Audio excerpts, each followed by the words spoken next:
Okay, and we are recording and we're ready to go. So good morning, afternoon, evening, wherever you may be. Okay, welcome to another National Geographic Learning webinar. This is the first one of our autumn or fall series. I know many of you are just in the process of going back to school this month, so happy back to school. I hope you're enjoying that. Today's model lesson is called a Model English Language Lesson, Authentic, Dynamic, Holistic. These are things which are important to us at National Geographic Learning. Authenticity is a big deal for us. Our aim, our mission is to bring the world to the classroom and the classroom to life. And we do that through learning real language and learning about real things. Dynamic, we love to make learning active, and we love to teach about new things. And holistic means relating to the whole. We aim to offer a well-rounded education. So of course, academic, but also everything else that we need to know, including future ready or life skills, and including knowledge through cross-curricular content. So this is the theme of our webinar today. My name is Will Lashett, and I'm a senior academic consultant for National Geographic Learning. I'm from the UK.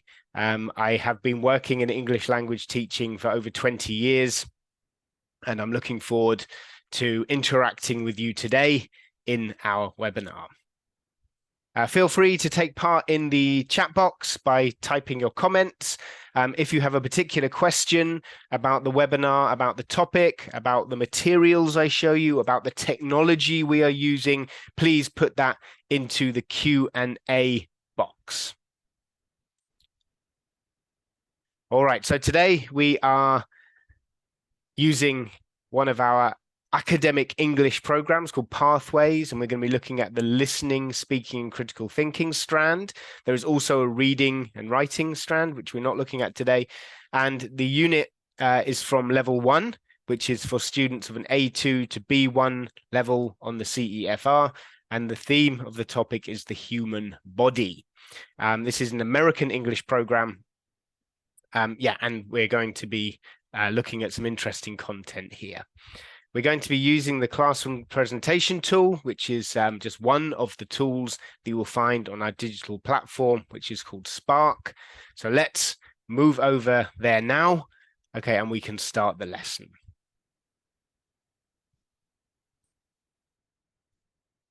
Okay, so I'm going to start a new share, a screen share.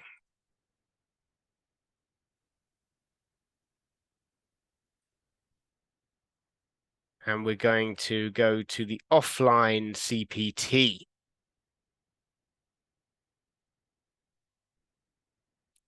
Okay, so just give me a second. Here we go.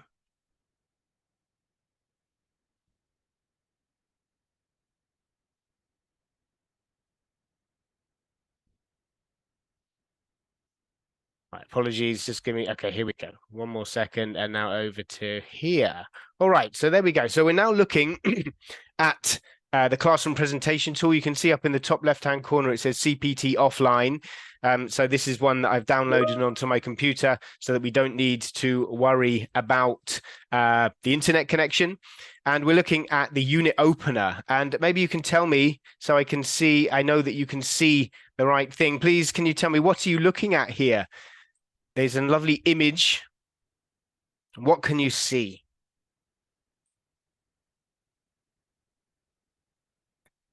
Andrew says you can see someone doing the splits. That's right. I'm sure you can do that, Andrew, as well.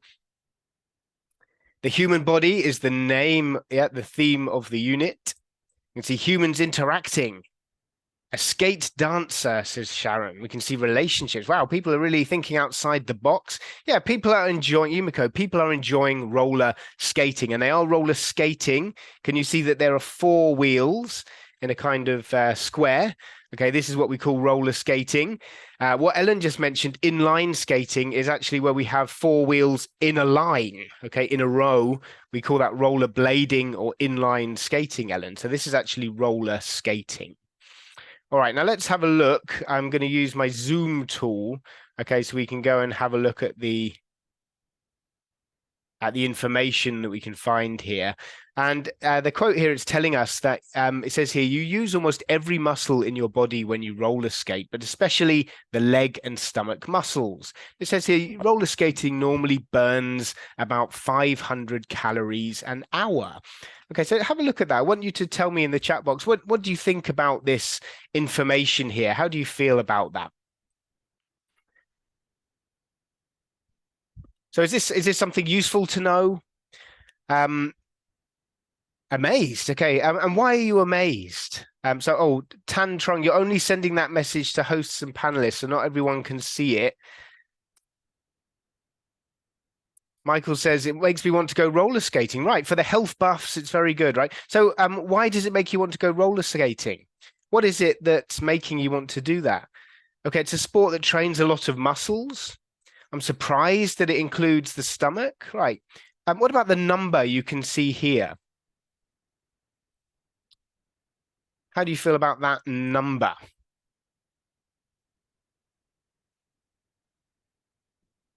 It's a lot, isn't it? That does sound like a lot. And again, Sasaki, you're only sending messages to me, so not everyone can see. Surprisingly high, yes, 500. And what do you think? Do you trust that number? Do you believe it? Does it seem too high or too low? Do we know what it means? Do we know what 500 per hour means? If we compare that to another sport, people are saying it's high. It sounds like a lot. Okay, so maybe, if we're talking about authenticity, in the lesson, in our materials, we might want to think about something like reliability as well, right? Like, is that something that we can trust? Do we believe that? And there are certain ways we could do this. So how do you think, if we wanted to check that, how could we go and check that number? What do you think we could do?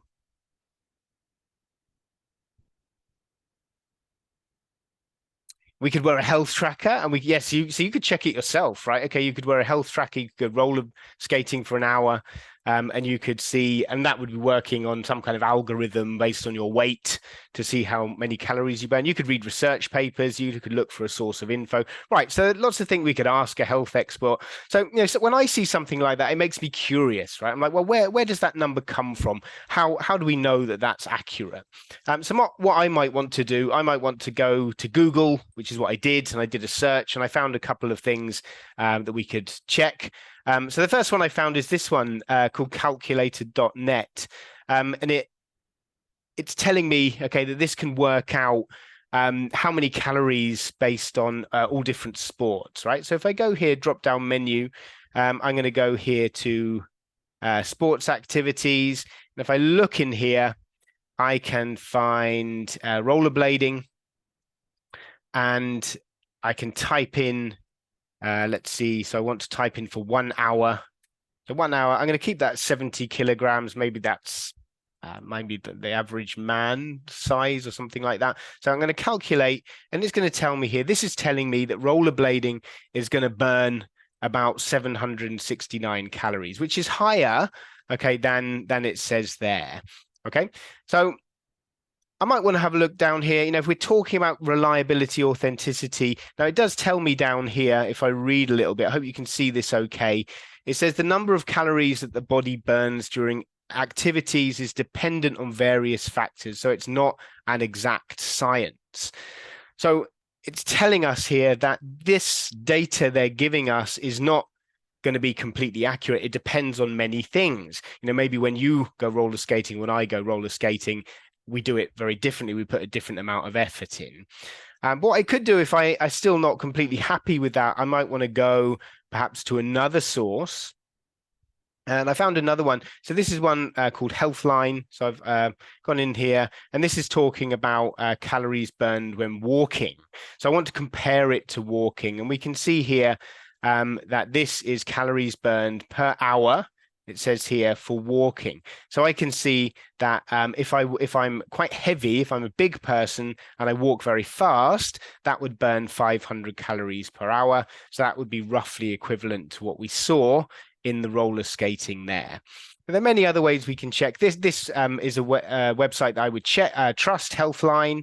And if I go down to the bottom here, we can see that this is a website that is completely monitored, and they update their articles, and we can see that this has been reviewed by a doctor called Brooke Math. Okay, and if I really wanted to, what I could also do is I could go in there and I could do Google search for Brooke, and I can see in here that Brooke contributes articles to many different health websites. I can see that she's in LinkedIn. Okay, and I can see that this is a real person. Okay, so there are lots of ways here that we can verify information. If I go, I really want to check this more, this number 500, okay, which is the one that we checked here, 500. What I could also do is I could check, I could do a Google search for this, and I could go through and have a look at a few websites. So this one is telling me that it would burn between about 913 calories. If I go down here, I can see that Reddit's telling me between 380 and 900. Okay, here we've got 900. Here we've got 550 to 700. Here, 250 in 30 minutes. So if we double that, it's 500, 400 to 800. So we can see there's a lot of different information on the internet, but a lot of these are giving us a number around about 500. So we can probably say it's between somewhere like 500 and 800 just through taking a quick look at these websites. So I think it's really useful. It's really good to share with our students when we're seeing information, okay, that we shouldn't just take it and automatically believe whatever we read, and it's good to do a bit of research. It's also a great way to get your students to do some reading in English, do their own research, and they can verify these numbers. They can share, which websites they used, and they're doing a bit of real research. It's a real life task, and they're checking information, and they're being, we're teaching them to be cautious and to be good consumers of information, not just to believe everything they see. And we can see that this number, it says about 500. We can kind of verify that. Great. So as we can see, great source of great way to exercise. Okay, great way to stay in shape would be roller skating. Okay, so let's see what we're looking at today. So we've got our, if I show you this box here, we can see this is what we are talking about in today's lesson. We're not doing all of this. Okay, what we're going to be looking at today, the main thing we're going to be looking at is number one, we're going to be listening to a conversation about how humans are changing. I want to go into here, and before we start, we're going to be doing some little predictions. On the classroom presentation tool, I can go into an activity here, and we can make this a little bit interactive. And we've got a couple of questions I'd like to ask you. So the first one is here. It says, what do you want to learn about the human body? So I'm going to ask this question to you. Is there anything that you are particularly interested in the human body that you'd like to learn about? Let's just see if you've got any ideas. Is there anything about the body you would like to learn about? And then, this is a great idea at the beginning of the unit. Our students are going to be learning about the body for, a few lessons. So it's good to get them to think about what they would like to learn, and then we can check if we learn it throughout the unit. Diana says how to stay healthy. Great. So that's something that's interesting. Okay, how can we learn? How can we stay healthy? Diana would like, different Diana would like to learn about the brain. Great. So we've got a few ideas here. Have a look at question number 2. I'll just pop your ideas in here. Okay, the brain, how to look young, how to stay young. Great. So some interesting ideas which we can type in. We're going to be doing a listening about this. So this is something directly relevant to the lesson today. It says, do you think the human body today is different from the human body 100 or 200 years ago? So what do you think? Do you think we've changed the human body as a species over the last 100 years? Do you think we're different today to how we were 100 years ago in terms of our bodies? Okay, not in terms of our knowledge. Lee says yes. So how do you think we might be different? Someone says here we're less active, less healthy, we're bigger, healthier. That's interesting. So we've got opposite opinions here. Someone says less healthy, someone says we're healthier. 2 says we have to deal with lots of stress, we're taller.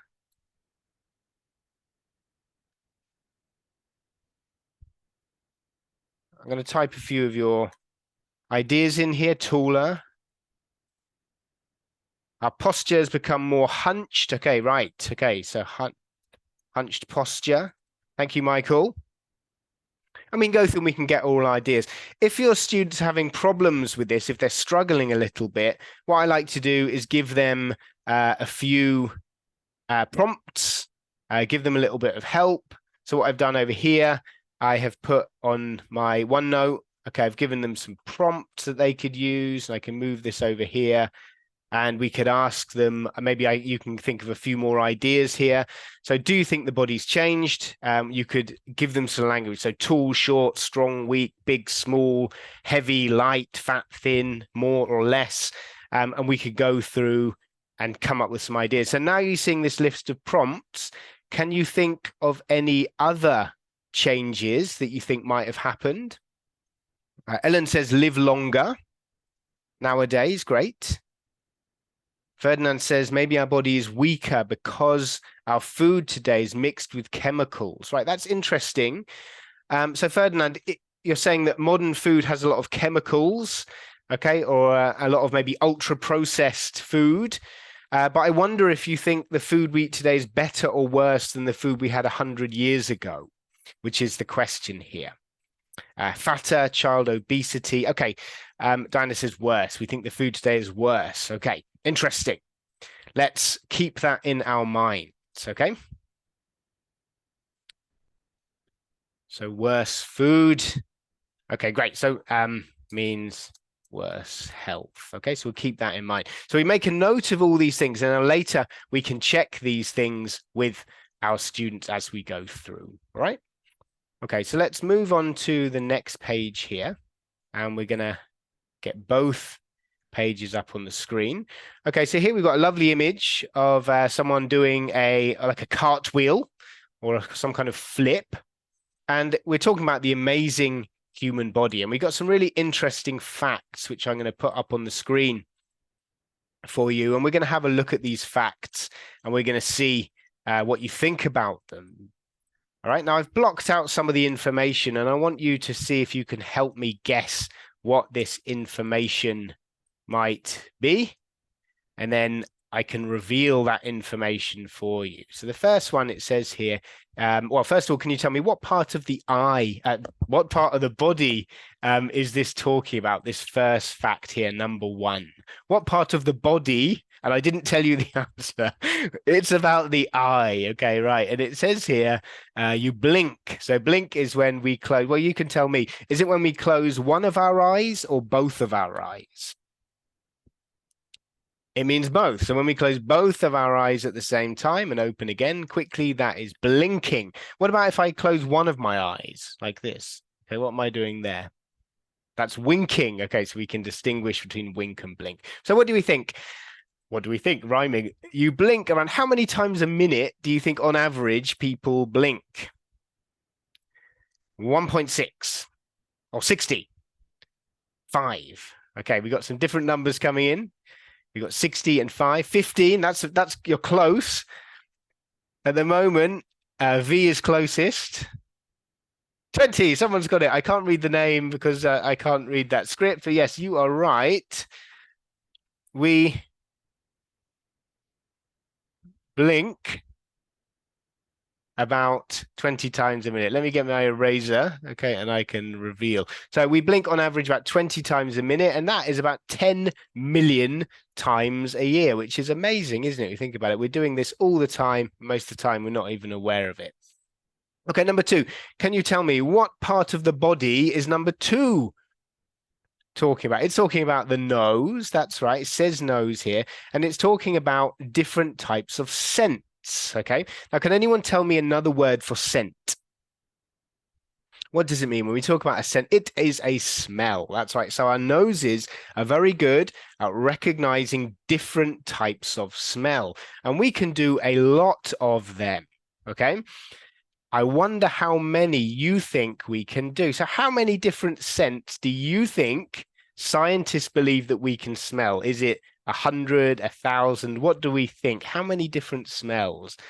Miwa says 100. Sharon says 1,000. 2,000. I'm telling you, you've got to think bigger for this one.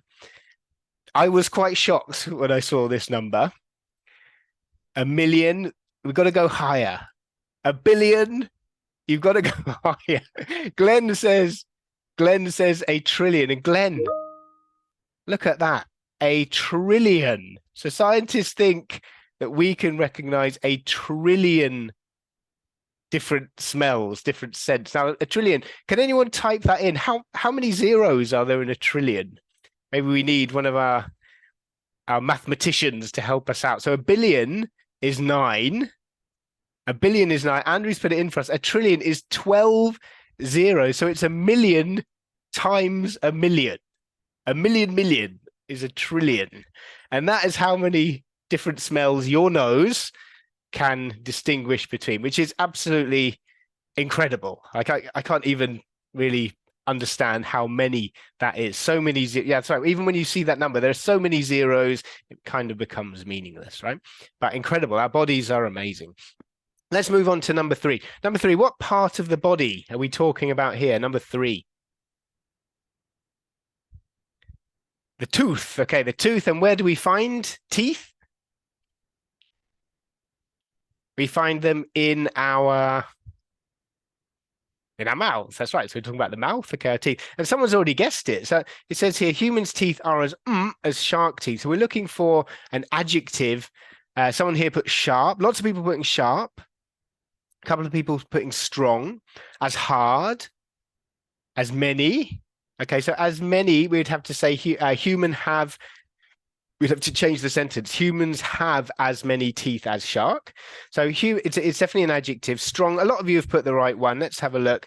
And it is, if I can get it, it is as strong as shark teeth, which I guess is surprising. Maybe not quite as sharp, but they are as strong. Now, just going back, someone mentioned here earlier, when we were talking about the nose, Garcia said, how did they know that? It does say scientists believe, and it will obviously be based on research. And this is something, again, going back to our earlier thing, we could check this, right? We could do some research. We could try to find out, right? I'm not going to check that. Well, we will check some of these later on, okay? How about the next one, number 4? This is talking about which parts of the body? Number 4, it's talking about the ear, and it's talking about ear wax, okay? Ear wax. Now, that's something... Maybe it's not very pleasant, okay? Something that we have in our ears. What color? What color is earwax usually? Okay, yeah, brownish, yellow. Okay, white, amber. Okay, different, right, interesting. We've got some different answers here coming out. Okay, a kind of yellowish color, right? And something I didn't know, the earwax is a type of sweat. So it's something that our body excretes. It comes out of our body like a type of sweat. Okay, that's new information for me. And this is something I really didn't know. Your ears make more earwax when you are, and Yumiko says excited. That's a great guess. Stressed, active. Yeah, that would make sense, wouldn't it? If it's sweat, active would definitely make sense. When we are asleep, when we're sick. Wow, so many great ideas when we're moving. And some of these, even if it's not the answer here, could be correct. Like probably if it's a type of sweat, when we're active, we probably do make more earwax. Anxious, you're very, very close. The correct answer, or the answer here, is actually afraid. So anxious, I think, is also correct. So that's something I definitely didn't know. When we are afraid, our bodies produce more earwax. I don't know why that is, but maybe that is something that we might want to extend the lesson and go and find out. Maybe you want to find out later. Maybe you'll be curious and you'll go to Google or wherever and type in, why do our ears produce more earwax when we're afraid? And you can find out the answer. And we want to encourage our students to learn more about the world, to find out, okay, to be curious about things. Okay, number 5, talking about muscles. I didn't block anything out here. The word muscle comes from a Latin word that means little mouse. And the reason is that the ancient Romans thought that the bicep, the muscle in the arm, the main muscle in the arm, they thought that it looked like a little mouse. I don't think it looks like a little mouse, but they did. And the word muscle, so this word M-U-S, moose, I don't know how they said it, that means mouse in Latin, okay? Right, number 6. It is funny. It's kind of funny, isn't it? Number 6, let's see. Every year you lose about a certain number of kilograms of dead skin cells. So all the time, our skin is shedding cells. Like sometimes you'll see, I don't know, like on your pillow, maybe you might see some dead skin cells there, or when you scratch, okay, you can get some dead skin comes off. How many in here? We've got lots of numbers coming in. Someone's got it. 5 for Owen. You were right straight off the bat there. So it is 4. Someone's gone for 10. Okay, it's not that many. But yeah, 4 kilograms of dead skin cells leave your body every year. And again, I found that quite amazing to think that's so much skin over the course of a year. Okay, let's quickly do the other two. This one, what part of the body for number 7 are we talking about here? We are talking about the heart. Okay, great. And what does the heart do? Make sure that our student, it beats. Okay, it does beat, but when it beats, what's it doing? So our heart's here. What does it do? It is pumping blood. Very good. So the heart is moving blood all around our body. Fantastic. It's very, very important. And let's see if you can guess this. So it says, if you live to age, your heart will beat around 2.5 billion times. So how many years do you think it takes our bodies to pump that many times? 20, 90, 60, 100? Okay. Snezana, you have got it right. The answer is 70 years. So in 70 years, our hearts pump this many times. Someone out there can be very clever and can work out for me. So what does that mean? How many times does our heart pump every year? So if we divide that by 70, what do we get? I wonder, again, we're looking for a mathematician here. If it's 2.5 billion, Charity says 35 million. Charity, you've only sent that to hosts and panelists, so not everyone can see. 35 million per year. Thank you. Okay. And can anyone, so it's 35 million per year. Can anyone tell me how many that is a day? So if we divide 35 million by 365, how many times does our heart pump every day? I'm not doing the maths here. I'm relying on you. So I'm trusting you. Let's see if someone can get that one with your calculator. 0.095. 96,000, says Amy. Right. So I'm assuming, Amy, you've got that right. 96,000 pumps every day. It's amazing, isn't it? So many times. It's just working all the time. Even when we're asleep, your heart is still there, pumping and keeping us going. Incredible. Okay, now this last one I think is the most amazing one.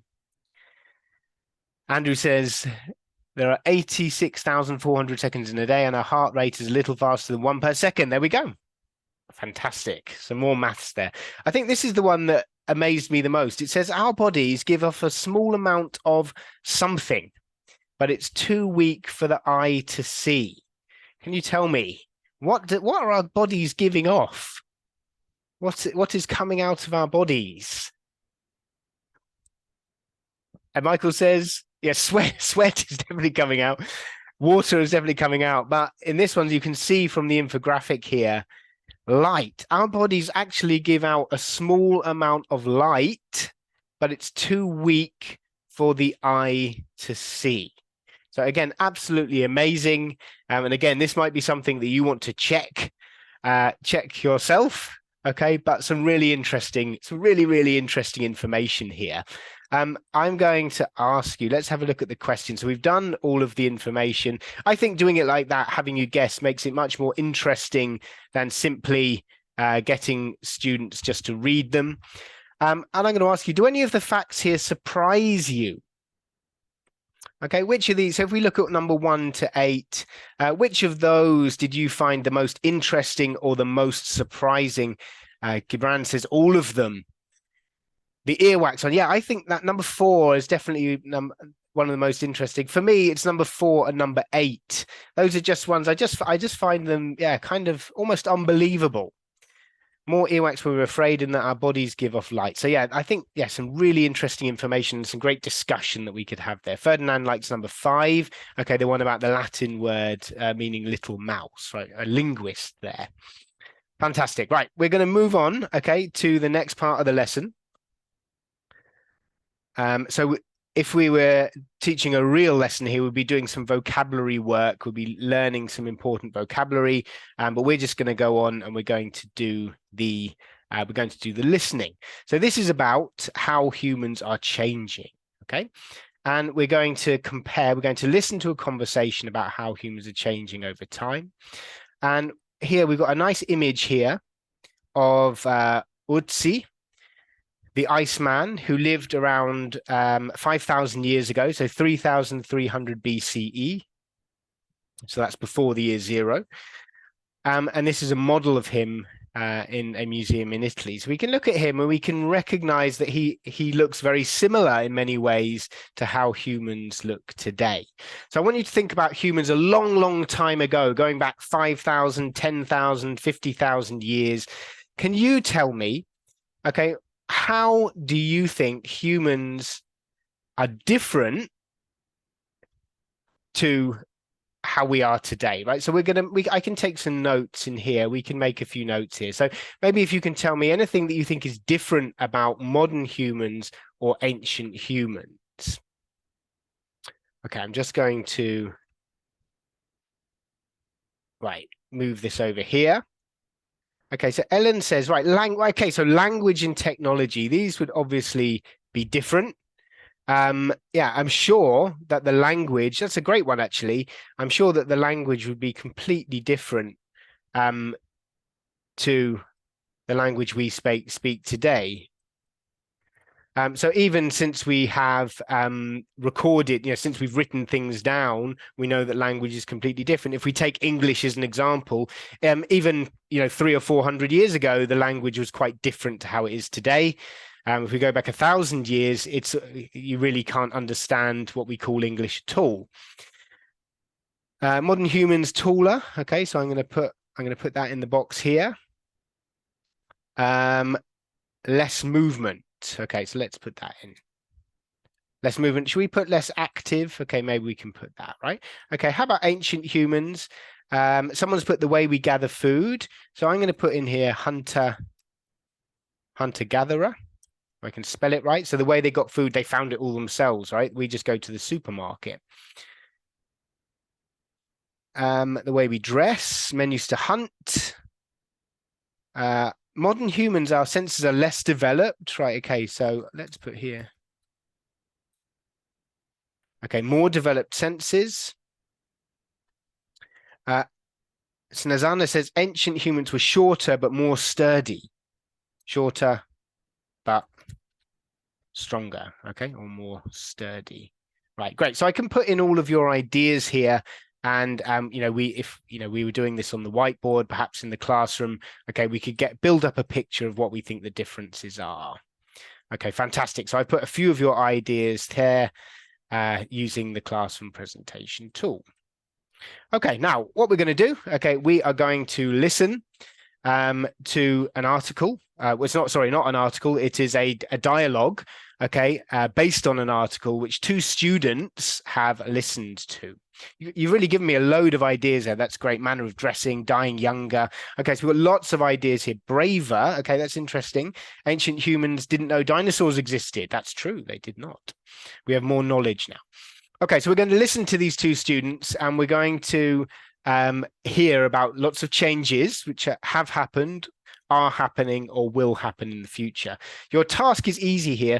All you need to do is listen and you need to identify which of these topics do they discuss. Now it says here there are 6 which they discuss.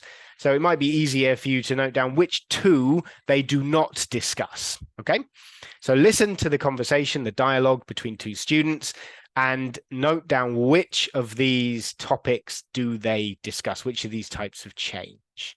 Okay, let's listen. Please tell me if you can hear the audio.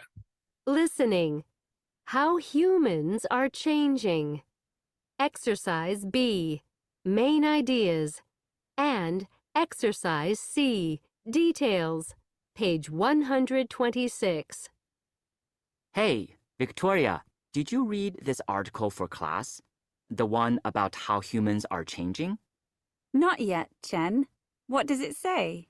It's really interesting because it seems like humans are always changing. For example, in many places, humans are getting taller. Really? Yes. The average man was about 8 or 9 centimeters shorter 100 years ago. Does it say why? Yes. It says that nowadays people are eating better food, so our health is better. And also, we have better medicine. That makes sense. It also explains why we're living longer. Yes. The article describes life over 100 years ago. During that period, people only lived to be about 30 years old. Now, the average age is 70. And it also predicts people will live longer in the future. For example, women in many places will probably live to be 85 years old by the year 2030. And there's even one scientist, I'm not sure I believe this, he thinks humans will someday live to around 130 years. Oh, that definitely won't happen. That's nearly double the average age. I agree. I'm not sure about that. But listen to this. It's strange. What is it? The temperature of the human body is going down. Going down? Yes. In past centuries, the average human temperature was 98.6 degrees Fahrenheit. But at the moment, the average temperature of a human body is 97.9 degrees. So our bodies are about 1 degree cooler. Really? Why is that happening? Possibly because we do less physical work and also because we keep our homes warmer. So our bodies don't need to make so much heat. So will our temperature decrease even more in the future? Yes.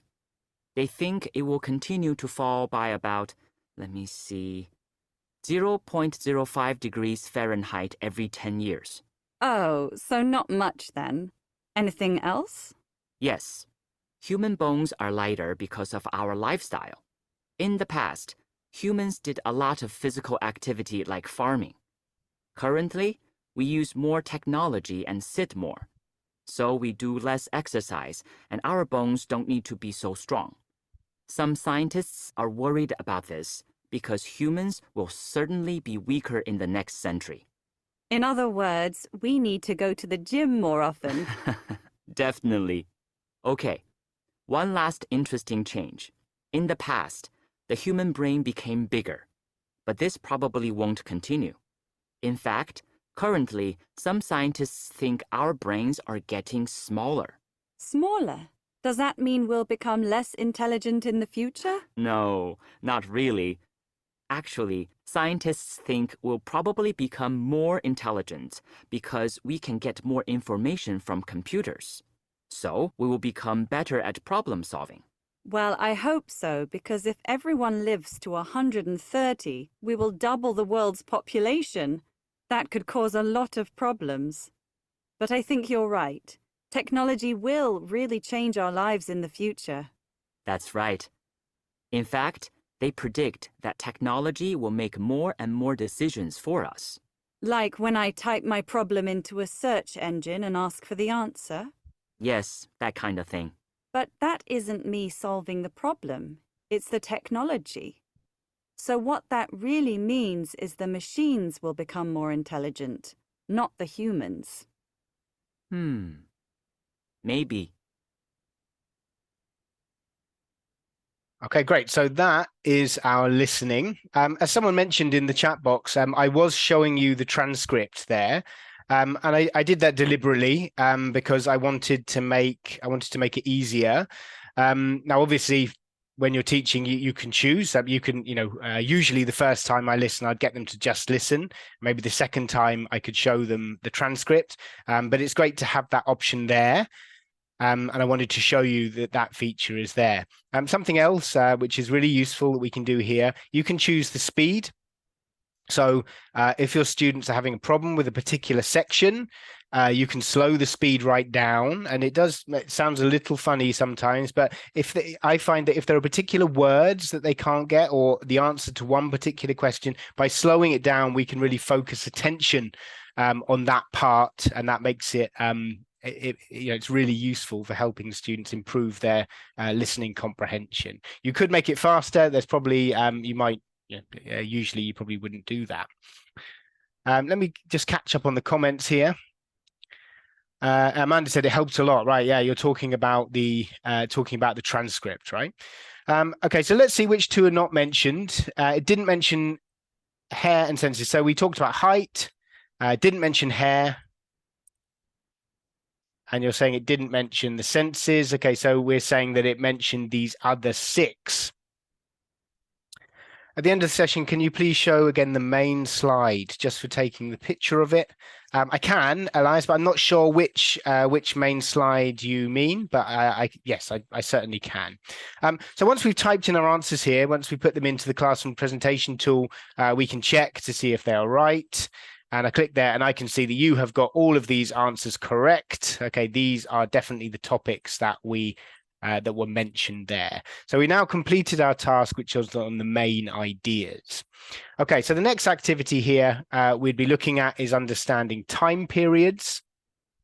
And we've got some language here. So obviously, in this conversation, they're talking about the history of humans, and they are talking about the past, the present, and the future. So for our students to understand it, they need to make sure that they understand these sort of time references. So we'd go through and explain these to our students. We could also brainstorm other ones that we might hear. For example, where we're looking at one like in past centuries, we can tell them, or you can tell me, okay, so what does that mean? This word century, how many years is this referring to? It's 100 years. Great, Amy. And we might want to teach them. There's another word which you might hear, which begins with D, which means 10 years. Exactly, and decades. So we could write this here in past decades. So we can go through and we can give them some more vocabulary, some phrases, some real life phrases that they're going to hear. And in real life, they can apply this when we're listening to people. We listen for these time phrases, and it helps us to understand, when they are talking about. The next activity, we're not going to do all of these, okay, because of time.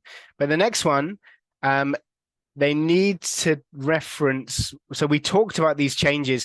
Were they talking about the past, the present, or the future? So we're going to do this. We're going to try and do this from memory, okay? So I'm curious to hear what you think. So it's talking about shorter humans, okay? Now, it may be if I put letters here. So we'll call this A, we'll call this B, okay, and we'll call this C. All right, so what do you think? For the first one, talking about humans, can you remember, is it talking about in the past, in the present, or in the future? So everyone's putting A here. So I'm going to put that here. Okay, how about number 2? Okay, better food and medicine. Is that talking about in the past, in the present, or in the future? Okay, that was talking about in the present. So now we have better food. And we actually mentioned this earlier, didn't we? And as a lot of you were saying we have worse food because of chemicals. And I think you could say, yes, there is a lot of unhealthy food available. But in general, we have access to a lot more and better quality food than they did in the past. It's just we also have available to us a lot of unhealthy food as well. But that's our choice, isn't it? Whether we eat that or not is our personal choice. We have access, most of us, most people in the world, more people have access to good quality food now than they did in the past. How about number 3, longer life? What do we think for longer life? So that one, people are putting C. Okay, and for some of you put B, and you notice here it does say that for 2 answers here we can talk about 2 of these. So maybe this is one we're talking about, perhaps this one. Now we have a longer life and we'll continue to have a longer life in the future. How about number 4? This is interesting, very interesting. Higher body temperature.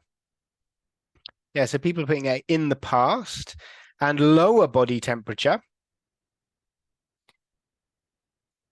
Yeah, this one is B and C. So they talk about that now, and they say it's going to continue falling in the future, right? Really, really interesting. And again, something that we can fact check. Number 6, weaker humans. When are they weaker? D. I'm not sure if that was now, okay, or in the future, but they did say that, yeah, humans in the past had stronger bones. So yeah, they were, and humans these days are weaker. How about this one? Larger brain. So this is one that surprised me. Yeah, and it did say in the past, right? And actually our brains got bigger, and now they're actually beginning to get smaller again. Okay, so yeah, again, something that I learned from this, which I didn't know before. And the last one, double the population. When would we be able to double the population? C, and it is not the way that the government in Singapore would like to double the population by having more babies. It's the other way. How will we double the population?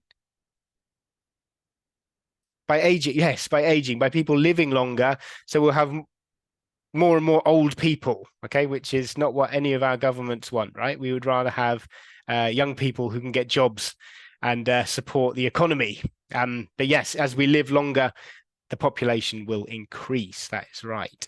Okay, perfect. So we can go into here. What we'd normally do after we do the prediction, we would listen again and we would check our answers. We can check our answers. We're just going to go through and check them one by one.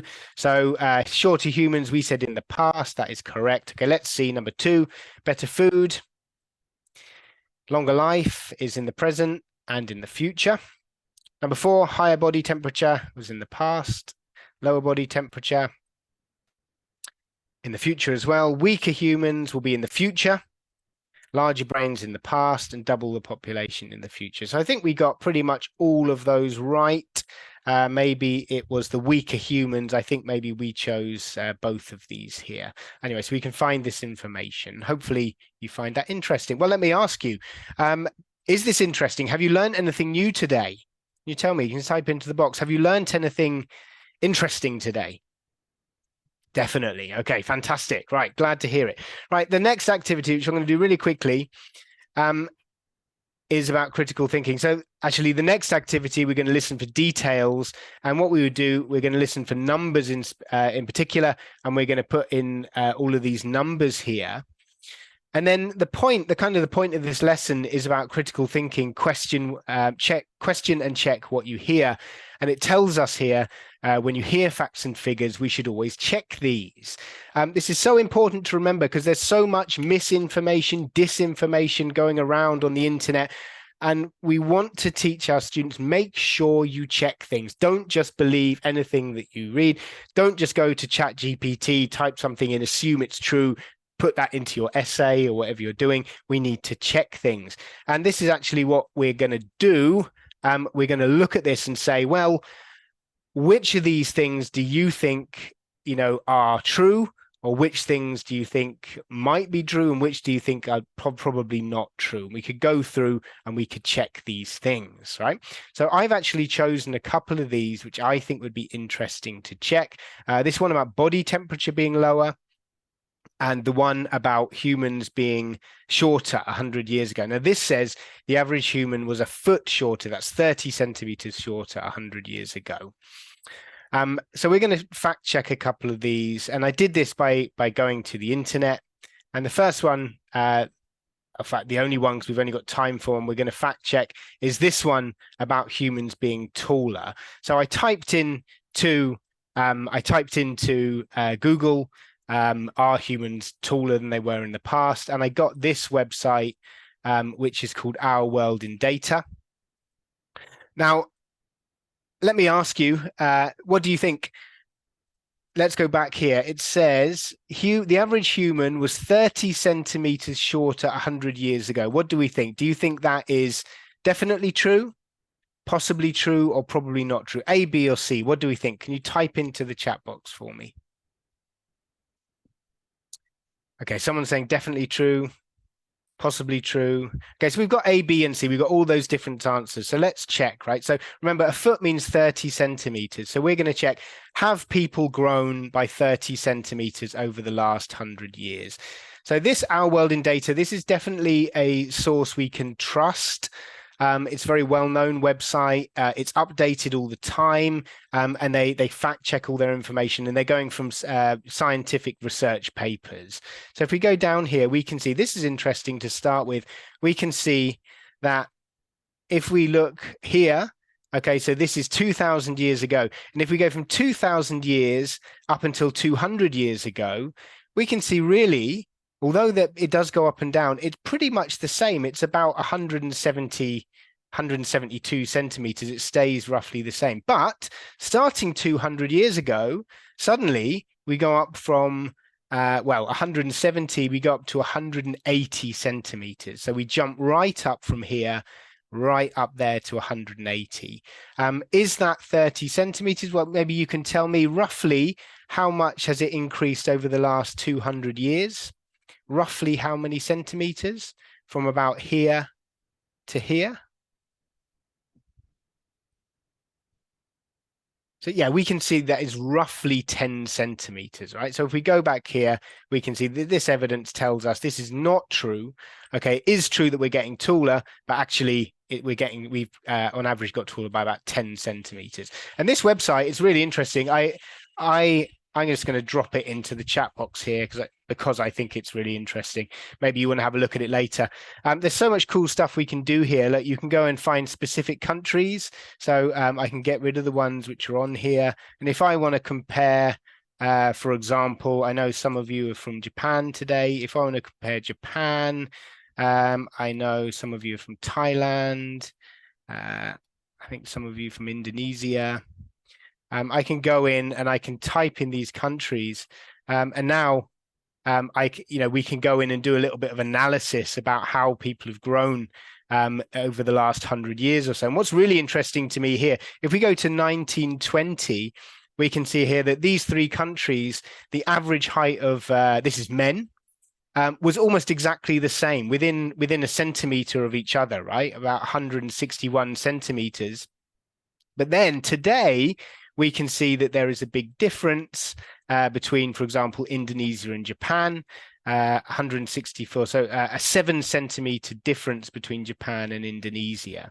And there's so much really interesting. You want me to put Colombia in? I definitely can. Let's just add it in as a comparison, and we can see that Colombia is right there, okay, with Japan. And again, it's increased a huge amount. We go back to 1900, again, they're pretty similar. And if we look at 1940, we can see Colombians were much taller than the Japanese and now almost the same height. So I think really interesting. What do you think? What's accounting for these big differences? What do you think? Why they do? Because we can see from this, it's not just to do with genetics, right? So why? It's diet. Exactly. Ellen says it's diet. It is. It's diet. It's health and it's diet. So when we talked about people saying that today the food is worse than it was in the past, as I said earlier, there's plenty of unhealthy food, but in general, the nutrition that we're getting is so much better. Our health and our nutrition are so much better. Early child health, as Andrew says, that we can see these huge raises. There's so much information here. I find it really interesting. I think this one is particularly interesting. This is average adult height by year of birth. If we go in here, let's have a look at women. So here we're looking at how the relative change of heights in women over 100 years. And if I click on this button here, we can see that women in South Korea, over a 100-year period, the average woman in Korea is now 20 centimeters taller than they were 100 years ago. 20 centimeters, which is a huge amount, right? And that's more than in any other country. Japan is second, 16 centimeters. If we click the other button, let's have a look at the men over here. So for men, Iranian men and men from Greenland have grown this huge amount. And if we look at which countries have not grown so much, we can flip it round. Okay, we can see that women in Madagascar have only grown by 1.5 centimeters, or we can see that men in the Marshall Islands, Pakistan, have not grown by so much over 100 years, right? So I think some fascinating information that we can get here. All right. This is how we fact check, right? Is it true? No. Okay. We want to make sure we can go and fact check it. Okay. I've just got a couple of minutes left. And I wanted to show you something new, okay, and exciting for us, okay, before I wrap up the webinar. So I'm going to go over here to my my Spark account. This is my live Spark account, our digital platform. And today I've been using the classroom presentation tool to show you all of the lesson that we've been teaching, and I'm making a thematic link here. So this is from a different program. This is from an adult program called Voices. It's a 4 integrated skills program. And I just want to show you this very quickly. This is our newest feature called Dynamic Lessons. And this is a new way to present your lesson. So I'm going to show you here a new way to present. So what we've got here, we've got slides. So we've broken the lesson down, and instead of having it in one kind of page that we had before, we've broken it down into slides. So what I can do from here, I can show all the pictures, and I can do the same thing. I can annotate and things like that. But if I want to go to the next activity after we look at our goals, I just hit this button here and we move straight into the first activity. So here we've got discussion questions. When I'm done with that, okay, I want to move to the next activity. I just click this button down here and it moves straight on to the next slide. And here we have all of the resources we need. So we have our video on here, which I can show you. And we have lots of cool features here. It may sound a bit strange, so but when I'm on a work trip, I'm very relaxed. I can turn off the audio, for example. I can change the speed. I can have the subtitles up there. If I want to slow this down, let me show you.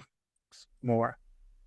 Music is a huge help, and classical music is my favorite when I need to focus on something. I also find it very useful. Okay, so I've got all of these features. I can go full screen. Okay, and I've got it's going to really help my students to understand this video having all these features. I can type in, okay, all my answers to the questions, and I can also check the answers to the questions here. Once we're done with that activity, again, I hit this button and we go into the next activity, which in this case is what do you do to relax? So now you would be connecting your information with what you hear this National Geographic Explorer talking about. So I just wanted to share this very quickly. This is a brand new way, brand new for us. This is, it's at the moment, it's only available on Voices, which is why I'm showing you a different program. But by the end of this year, the program we've been looking at today, Pathways, okay, will also have this feature. So basically, it is a slide-based lesson. We're calling it Dynamic Lessons. And you can see even before you start the lesson, you've got all this information. It gives you how many slides. It tells you how long each lesson is. And before you start the lesson, you can change them around. You can, I'm just going to call that will. You can edit the lesson, right? You can delete slides, you can move them around, and then you can save your lesson. And that is going to give you the ability, okay, to really have complete control over your lesson so that when you're in the lesson, it's already pre-planned and you're just going through, clicking the button, all the activities are there. It's a really fantastic resource. We're super excited about it, which is why I wanted to share it with you today. Andrew has dropped a link into the box, which is for the Spark trial. If you go to that, let me show you. Okay, let's go to the link now. If you would like to get access to try this, you just need to fill in your information here. Today we were looking at Pathways. So you could click on Pathways 3rd edition, and this would give you one level, okay, of Pathways where you can, and it's got all of the classroom presentation tool I showed you today. That is there, so you could actually use it. If you want to if you want access to try the dynamic lesson, you could select Voices here, okay, and that will then give you access to the dynamic lessons, which I just showed you at the end there, okay? So feel free, okay, to fill in your data here and submit, and we will contact you and give you this free Spark trial, and you can try out all of the different resources and the program, and you could use it. You've got the audio, the video, you could actually use this in your classroom, okay? Right, a couple of things I wanted to share with you, links and such forth. So here, this is the program that we have been looking at today, okay, the Pathways program. I am going to drop that into the chat box. Feel free to go on there and find more information. You can also here, if you go to that page, you can request the Spark sample there. Another way you can access the information, if you go to View Sampler, okay, and you go in here, this actually, at the end of this, you get a full unit. So it's got information, but you've got a full unit here from listening and speaking and from reading and writing, again, which you could use in your classroom. This includes all of the audio and all of the video, okay? So for this one, you wouldn't even need to register anything. You could go in and use this right in your classroom today. I would also like to show you what we've got coming up. So if we go to our website here, if I go to Learn and Webinars, if I click there, that is going to take you to our webinar page, which Andrew has just very kindly dropped into the chat box there. And take a look, go and have a look, keep an eye on what we've got, because we've got a lot of interesting webinars coming up in September and October. This is where you are today, Model English Language Lesson. Andrew, my colleague Andrew, who's helping me today, is doing one next week for young learners called How Do We Have Fun in the Sun? So for more information, you click on it, okay, read the information, and you can register there. We've got one on sustainable life. We've got one on our new edition of Impact coming up, and we've got a new edition of Life, 3rd edition, presented by John Hughes. Okay, so yeah, have a look at some of these interesting things. If you're interested in, for example, teaching tips, you can also go here and you'll be able to find, if you're interested in, for example, I don't know, you're interested in teaching 21st century skills. If you click on that, you will see here that there are 14 webinars, recorded ones on 21st century skills. If you are interested in 21st century skills for young learners, hit that, and then it's going to filter that. And there's a huge amount of resources that you can find here. Okay, so that kind of brings me to the end here. I wonder if there are any questions you might have for me. Let me remind you that we will send out a recording of this webinar. We're also going to send you an e-certificate, which will be with you in, I think, 3 or 4 days. Okay, so the webinar recording and your e-cert you'll get in a few days' time. Before I wrap up, I want to remind you, okay, that today, as I said, we were using our Pathways Listening, Speaking and Critical Thinking, the 3rd edition. It's a new edition. This is one strand. Okay, the other strand of Pathways is reading and writing and critical thinking. And both of these are available on our Spark platform, our digital platform, which has all of the resources that you would ever need for teaching, okay, for planning, for placing your students, for tracking their progress and turning information into insights. This is the platform that you would want to be using. Okay, so we're improving this all the time. As I just featured, I showed you the new feature, Dynamic Lessons, which is out on Voices now and will be coming out in our other programs later this year or early next year. So thanks again for joining me today. I hope to see you again next time. Please follow us on social media. Okay, you can find us. You could scan this QR code. Okay, you'll be able to find us on Facebook, on WeChat. We're also on LinkedIn. So please follow us so that you can find out all the latest information about what we're doing as a company and all of the resources we are sharing to help teachers like you. So I hope you enjoyed it. I hope you learned something new. I hope you learned something authentic, something real, because that is at the heart of what we do at National Geographic Learning. Okay, have a great day, everyone, and I will see you next time.